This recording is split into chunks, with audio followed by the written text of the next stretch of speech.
अस्सलाम वालेकुम, this is ODA foxtrot from defence outpost. तो एक बहुत ही बड़ी और अनएक्सपेक्टेड अपडेट आई है पाकिस्तान एयरफोर्स के F-16 की अपग्रेडेशन के हवाले से। उसको आज हम लोग आपके साथ डिस्कस करेंगे। तो वीडियो काफ़ी ज़्यादा इंपॉर्टेंट है, इसको आपने एंड तक देखना है। लेकिन उससे पहले अगर आप लोगों ने अभी तक चैनल को सब्सक्राइब नहीं किया हुआ तो please make sure to like this video and do subscribe to the channel. अच्छा, ये जो पर्टिकुलर अपडेट है या फिर इसको आप न्यूज़ भी कह सकते हैं, ये एक काफ़ी बड़ी न्यूज़ तो है ही है, साथ में ये एक अनएक्सपेक्टेड न्यूज़ भी है जिसको कि हम लोग बिल्कुल भी एक्सपेक्ट नहीं थे कर रहे। मेनली उसकी वजह जो है वो ये है कि रिसेंटली हमने देखा यूएस ने हमारे मिसाइल प्रोग्राम के ऊपर सैंक्शंस लगाए, स्टेट ओन्ड कंपनीज को सैंक्शन किया था, कुछ ही देर पहले की बात है। तो इस वजह से यूएस के दरमियान और पाकिस्तान के दरमियान जो डिप्लोमेटिक रिलेशंस हैं वो थोड़े से टेंस हो गए थे। लेकिन इन सब के बावजूद हमारे पास एक बहुत ही ज्यादा क्रेडिबल रिपोर्ट आई है कि यूनाइटेड स्टेट्स पाकिस्तान को उसके F-16 के लिए जो ब्लॉक 70-72 अपग्रेड किट्स हैं उनको अप्रूव कर रहा है या उनको अप्रूव करने की डायरेक्शन में जा रहा है, जिसमें जो यूनाइटेड स्टेट्स का डिपार्टमेंट ऑफ डिफेंस है और पाकिस्तान एयरफोर्स के दरमियान जो एडवांस डिस्कशंस हैं उनका आगाज हो चुका है। और इस चीज की बहुत ही अच्छी पॉसिबिलिटीज रिपोर्ट की जा रही हैं कि जल्द ही यूएस इन किट्स को पाकिस्तान के लिए अप्रूव कर देगा। यहाँ पर इस चीज को भी मेंशन करना बहुत जरूरी है कि ये जो वी किट्स की ऑफर है इसको यूनाइटेड स्टेट्स की तरफ से पाकिस्तान को दिया गया है। पाकिस्तान ने प्रेस ऑन नहीं किया, हमने सिर्फ एक सिंगल टाइम डिमांड रखी थी कि हमारे F-16 के लिए वी किट्स को अप्रूव किया जाए, और वो भी काफी टाइम पहले थी। उसके बाद से पाकिस्तान एयरफोर्स ने J-10C को प्रिक्योर कर लिया। पाकिस्तान एयरफोर्स का ध्यान जो है एसेंशियली उस तरफ चला गया। लेकिन अब क्योंकि यूएस की फॉरेन पॉलिसी में एक ड्रास्टिक चेंज आने वाला है नई गवर्नमेंट के साथ, तो इसी वजह से ये चीज रिपोर्ट की जा रही है कि यूएस पाकिस्तान को इन किट्स को अब ऑफर कर रहा है। मैं काफी अच्छे तरीके से इस बात को समझता हूं कि इस टाइम के ऊपर ज्यादातर जो लोग हैं जो इस वीडियो को सुन रहे हैं वो इस चीज के ऊपर बिलीव नहीं करेंगे। और मैं आपको ऑनेस्टली बताऊं तो मैंने भी पहले इसके ऊपर बिलीव नहीं किया, लेकिन कुछ ऐसे फैक्ट्स हैं जिनकी बुनियाद पर बंदा मजबूर हो जाता है इन चीजों के ऊपर बिलीव करने पर कि वाकई में चीजें इस डायरेक्शन में जा रही हैं। अब पाकिस्तान एयरफोर्स के F-16 का आपको पता है कि वो ऐसा सिंगल पीस ऑफ इक्विपमेंट है जिसके ऊपर पाकिस्तान की और यूएस की जो फॉरेन पॉलिसी है वो ज्यादातर बेस्ड है, और जो पाकिस्तान और यूएस का रिलेशन है वो F-16 की बुनियाद पर ही कायम है कि पाकिस्तान एयरफोर्स की फ्लीट में ये एयरक्राफ्ट मौजूद हैं और यूएस डायरेक्टली इनको सपोर्ट कर रहा है, इनके लिए मेंटेनेंस पैकेजेस लॉन्च कर रहा है। इनके स्पेस जो है वो पाकिस्तान को टू दिस डेट, आज के दिन तक वो स्पेस पाकिस्तान को प्रोवाइड कर रहा है। तो इसी एक एयरक्राफ्ट से पाकिस्तान और यूएस की डिप्लोमेसी जो है वो चलती आ रही है। अब सिचुएशन ये है कि जो हमारे ज्यादातर F-16 हैं वो क्योंकि आउटडेट होते जा रहे हैं, मॉडर्न स्टैंडर्ड्स के हिसाब से हमारे पास जो नए एयरक्राफ्ट्स हैं उनकी हमें रिक्वायरमेंट है, उनको हम लोग एक्वायर कर रहे हैं, चाइना से एक्वायर कर रहे हैं। और F-16 जो है वो टाइम के साथ साथ इररेलेवेंट होते जा रहे हैं, ओल्डर टेक्नोलॉजी बनते जा रहे हैं। अगर वो आज अभी भी रेलिवेंट हैं तो अगले 5 से 10 सालों में ये टेक्नोलॉजी बिल्कुल आउटडेटेड हो जाएगी और इवेंचुअली हमें इन एयरक्राफ्ट को रिटायर करना पड़ेगा। और अगर ऐसा होता है तो पाकिस्तान और यूएस की जो फॉरेन डिप्लोमेसी है उसके ऊपर बहुत ज्यादा इम्पैक्ट पड़ेगा, और जहां पर आज के दौर में हम लोग यूएस के साथ ज्यादा कोऑपरेशन करते हैं वो जो है वो बहुत मिनिमम हो जाएगी। और ये एक ऐसी चीज है, ये एक ऐसा पॉइंट है जो कि यूनाइटेड स्टेट्स इस टाइम के ऊपर नहीं चाहता, जिसकी जो है कई सारी रीजनिंग्स हैं। पाकिस्तान की स्ट्रेटेजिक पोजीशनिंग भी इसके अंदर एक बहुत बड़ा पॉइंट है। उसके बाद अफगानिस्तान की सिचुएशन भी यहाँ पर काउंट होती है, और लगातार यूनाइटेड स्टेट्स को किसी न किसी शक्ल में पाकिस्तान की जरूरत पड़ती है। इसी वजह से वो लोग F-16 को नई अपग्रेड देने के ऊपर फोकस कर रहे हैं, इसको प्रेस ऑन कर रहे हैं ताकि किसी न किसी शक्ल में पाकिस्तान के साथ जो कोऑपरेशन है उसको मेंटेन किया जा सके, साउथ एशिया के रीजन में पाकिस्तान के साथ रेलेवेंट रहा जा सके। तो इस चीज को आप अपने दिमाग में बिठा लें कि जहां पर बात आती है कोऑपरेशन की स्ट्रेटेजिक लेवल के ऊपर और F-16 के लिए ब्लॉक 70-72 अपग्रेड किट्स की, तो यहाँ पर पाकिस्तान डेस्परेट नहीं है, बल्कि उल्टा यहाँ पर यूएस डेस्परेट है ताकि वो अपनी कोऑपरेशन को पाकिस्तान के साथ कंटिन्यू रख सके और रीजन के अंदर अपनी पॉलिसीज को स्ट्रेंथन कर सके, सपोर्ट कर सके। जहां तक बात है पाकिस्तान एयरफोर्स की, तो वहां पे प्रोबेबली एनालाइजिंग फेज है, वो इस चीज को एनालाइज कर रहे हैं कि क्या हमें वाकई में F-16 को अपग्रेड करना चाहिए या फिर जितने जो फंड्स हैं वो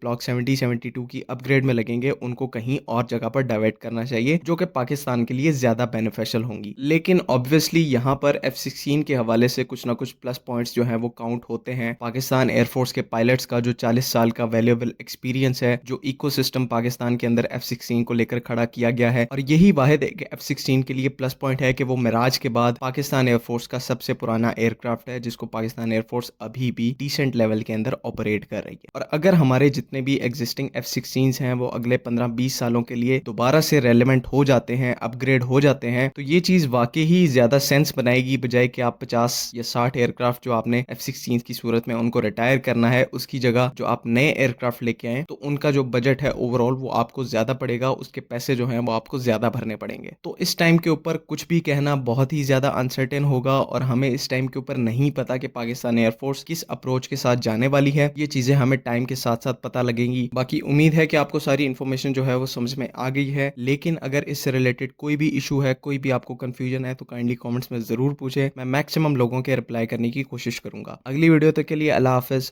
पाकिस्तान ज़िंदाबाद।